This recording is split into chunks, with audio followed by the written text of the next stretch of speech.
ինչ որ արեց փոխնախագահը, նույնիսկ գերազանցեց այն ենթադրությունները, որ բարենպաստ ռեժիմ պայմաններում կարող է լինել։ Ասեմ ինչ ընդհանրական, հետո դետալների մեջ անցնենք։ Մենք ըստ էության ստացանք ամերիկյան մանդատ։ Մանդատի պատմությունն ասեմ, որ 1920 թվականին Վիլսոնը դրեց մանդատի հարցը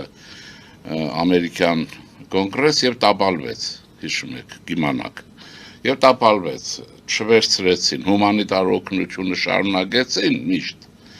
Ամերիկան միշտ հայ ժողովրդի հանդեպ եղել է այդպիսին հումանիտար առումով, բայց տապալվեց։ Ըստ էության, այսօր այսպես կարող ենք ասել, Թրամփի ուղին, եթե այդպես ասենք, այս կամ այն կերպ Հայաստանի մանդատն է ամերիկյան։ Սա պետք է արձանագրենք 1, երկրորդը ուրեմն մենք ստացանք այս կամ այն կերպ, որը միշտ ուժեղանալու է, անվտանգության երաշխիք, ընդ որում անվտանգության երաշխիք ուրեմն առաջինը Ադրբեջանի թյուրքական կամ թաթարական պետությունից, պետք է հիշել, որ դա իր էությամբ ուրիշ երկիր է, ուրիշ ժողովուրդ է եւ մեծ հաջողություններ է ունեցել ուրեմն Սումգայիցից սկսած Հայաստանի հանդեպ, որտեղ մի էտապով ադրբեջանահայությանն է ոչնչացրել Ադրբեջանի տարածքում, երկրորդ էտապով ռուսների օգնությամբ Արցախն է, այսինքն նա ունի մեծ հաջողություններ, ասե, եւ նաեւ երրորդ քայլն արեց, որովհետեւ ըստ էության օգտվելով այս վիճակից Հայաստանի Ամերիկայի ցանկությունից խաղաղություն եւ նման բաներ, ինչ որ տեսեք եւ Նախիջևանի ուրեմն բարակայով ըստ էության իրեն դուրս հայտարարեց Մոսկվայի դաշնագրից, որի մեջ չէր 21 թվականի մարտի 16-ի մասին է խոսքը, իսկ 21 թվականի մարտի 16-ի պայմանագիրը Նախիջևանը կազմավորել է Հայաստանի Հանրապետությունից վերցնելով Ռուսաստանի ձեռքով եւ որպես պրոտեկտորատ խնամակալություն հանձնելով Ադրբեջանին։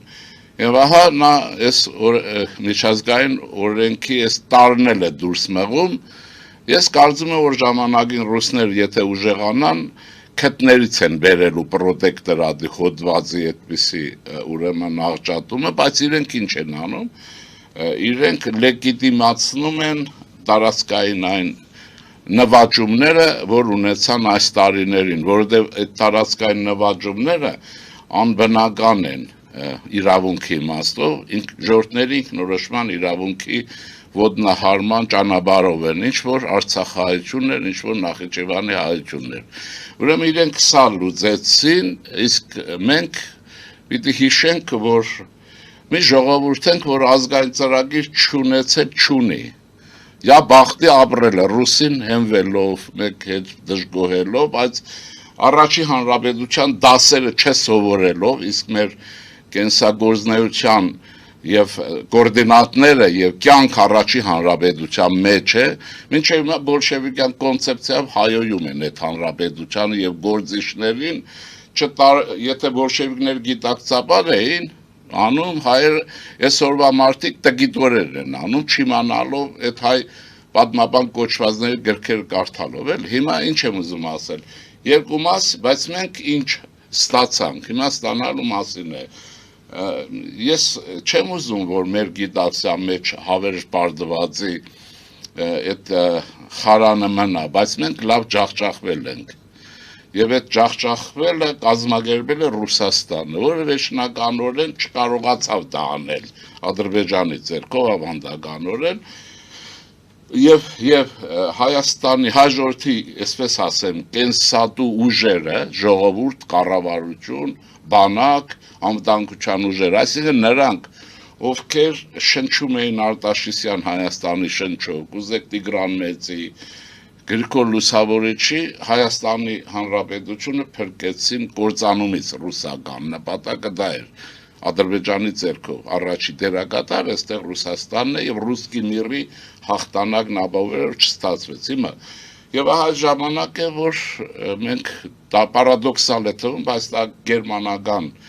մոդելը հիշեցրեց, ես անցած ժամին հիշում եք ասացի Գերմանիան Պրուսիան կորցրեց, Կալինինգրադը մարզը Պրուսիան է մաքուր, հիմա այնտեղ ոչ մի գերմանացի չկա,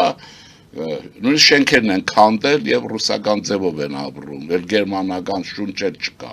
կանտն էլ չկա, որպես այդպեսին, ստից մի բան է, եւ գերմանացիները ժամանակին հասկանալով իրենց ուժերի անբավարարությունը, իրենց անցանքը եւ այլն ինչ որ արել են, համակերպվեցին մի վիճակի, բայց ինչ արեցին, կենտրոնացան ֆեդերատիվ Գերմանիա ստեղծելու վրա։ Ձեր խոսքը հիմա որտեղ է տանում եք Հիմա որտեղ է տանում երկրորդ մասը եկավ, որտեղ ուրիշ ոչ մի տարբերակ չունեին։ Եվ ահա այստեղ ամերիկացիները օգնության հասան Մարշալի պլանով եւ Մարշալի պլանով տնտեսական աջակցություն, դոլարի հոսք կազմակերպեցին, տեխնոլոգիա այլն։ Հիմա մոդելը կրկնվում է Հայաստանի պարագայով։ Մենք այդ վիճակը, որ չենք կարող հաղթահարել, տարածքները որ կողքել են, չենք կարող հիմա վերադարձնել եւ այն Ալմատի փաստաթուղթը, որից կարճել ենք եւ կարճում ենք պահելու համար, իսկ միջազգային ասպարեզում այդ բանը պահվում եւ դրա հեղինակը Լևոն Տեր-Պետրոսյանն է, ստորագրողը։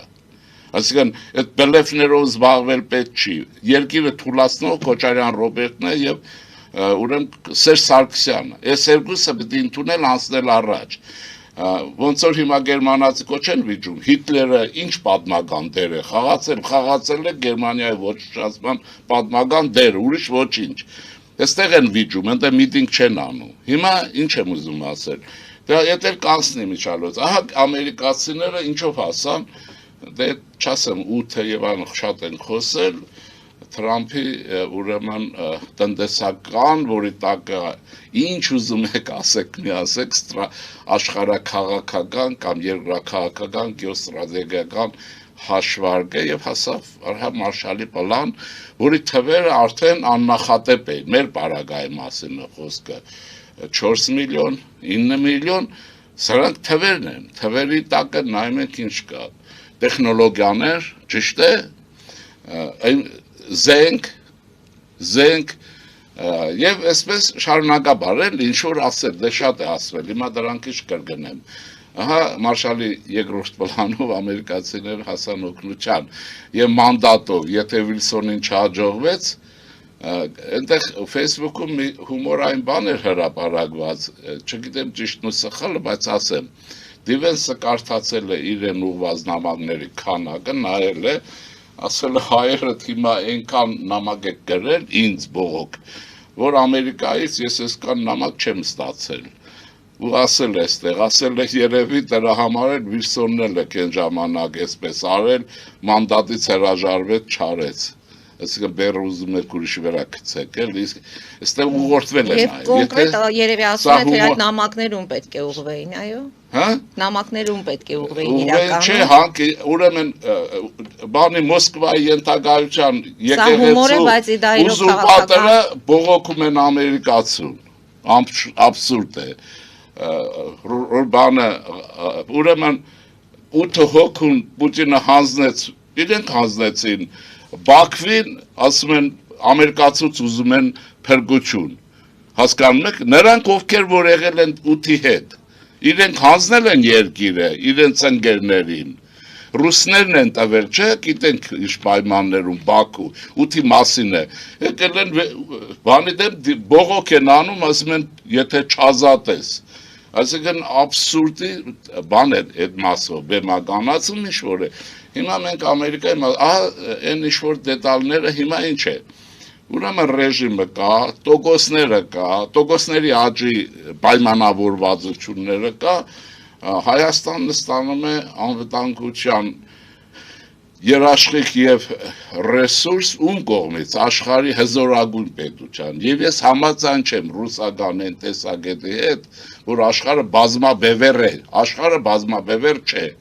աշխարհը միաբևեռ է եւ իր գերհզոր պետությունով այդ բոլոր իրենք դա ուզում են ուրիշ բանի համար հիմա ինչ եմ ուզում ասել մենք չեմ ուզում ասել բայց ես իշխանություն չեմ ես կասեմ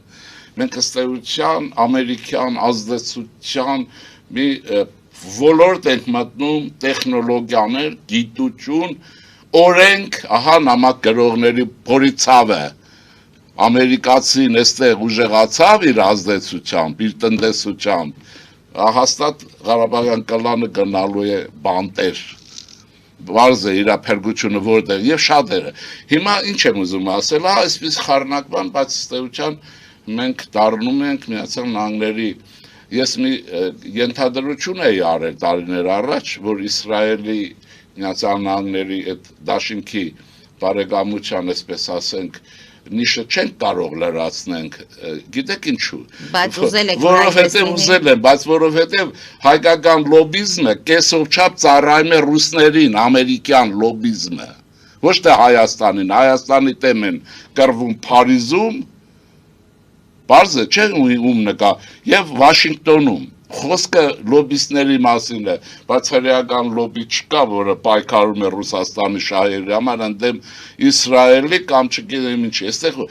եթե սա կարգավորվի, դրան մոտենալու է, բայց դրան մոտիկ կարգավիճակ ենք ստացել, իմ կարծիքով դա ավելին է, քան ռազմավարական գործընկերությունն է, որի պայմանագիրը կնքվել է, համաձայնություն է, բայց այն չի միակ դաշնակիցը ՆԱՏՕ-ից դուրս Ամերիկայի դաշնակ, բայց սրա մոտիկ մի բան է։ Մնում է մենք կարողանանք ռեալիզացնել սա։ Եվ այստեղ շատ բան փոխվում է։ Հիմա հարցը թե մենք պետք է հասկանանք ինչու Հայաստանի հանդեպ այդպիսի ուշադրություն ամերիկյան։